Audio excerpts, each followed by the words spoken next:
Shame is a huge reason a lot of people cannot live a life of their choosing, a life of their desires, a life based on their values, a life based on their wildest dreams. And the reason why this happens is because a lot of times people are attaching shame to their identity.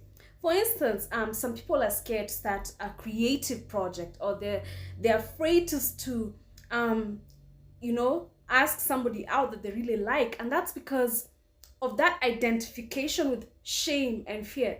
And this can happen in many ways. Maybe it happened in the past where when you tried out something, it turned out really badly, and now what you do is you associate that memory and you try to you're living from that memory. Instead of living in the moment, you are living from that memory. You are identifying with the shame you felt when that dream didn't work out, or with the shame you felt when somebody turned you down.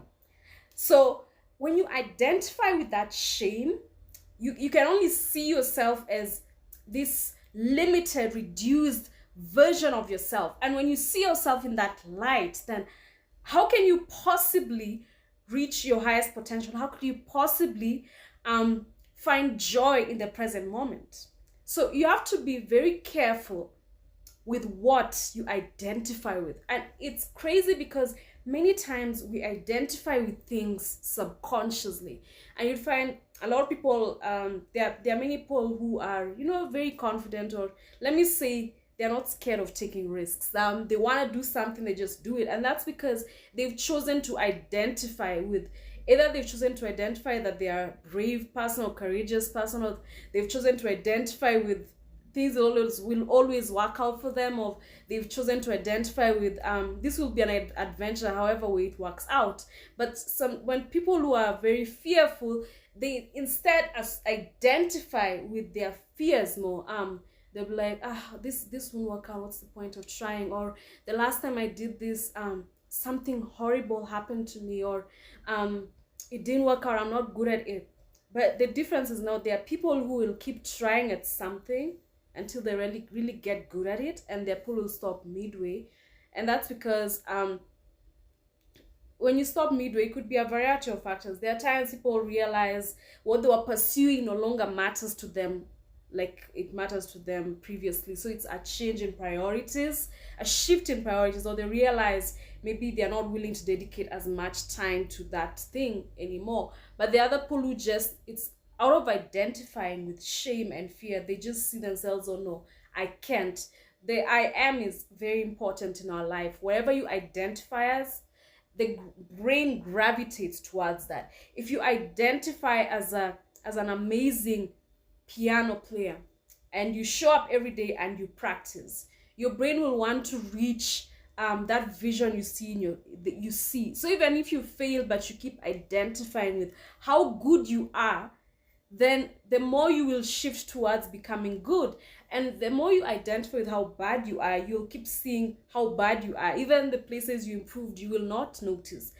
But if you identify with being good, you'll notice the places you've improved in, and you'll keep wanting to put more effort into that. So, of course, the reason why some people identify so much with fear and shame is their upbringing.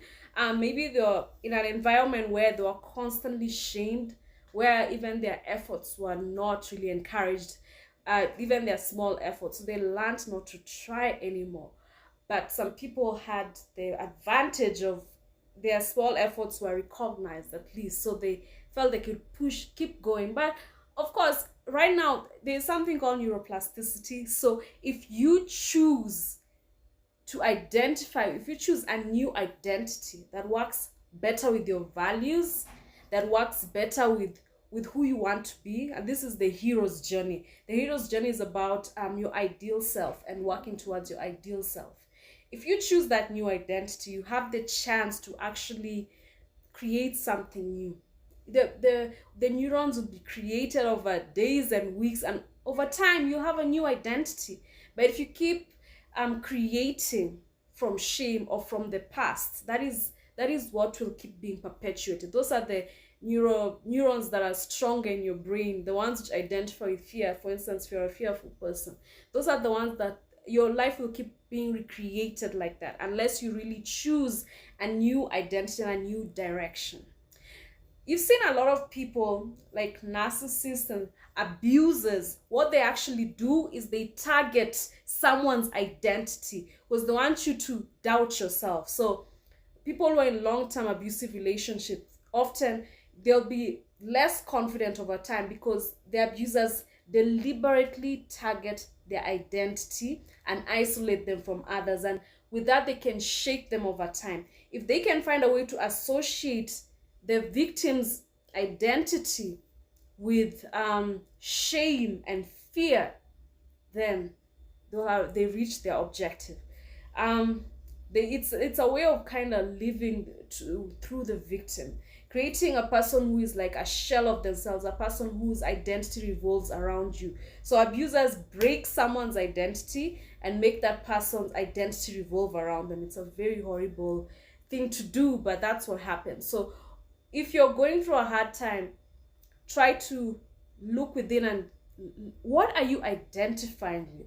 Are you identifying with a failure you've had? Are you identifying with how someone treated you badly? Are you identifying with, whichever thing you're identifying with, like really analyze it. Often when people are ruminating, it's because they're identifying so much with something that's happened, whether it's a failure or an injustice or whatever it could be. So you need to choose a new identity. It's not very easy, and you need to do a lot of shadow work. You have to look at who would you want to be? What's your ideal self currently? How would you like to envision yourself ideally? And you actually repeated affirmations have worked for some people. If you see yourself as that person every day, eventually those neuroplasticity things, the neurons will form, and that will be your new identity. So guys, if you enjoyed this, subscribe. I will see you next time. Bye.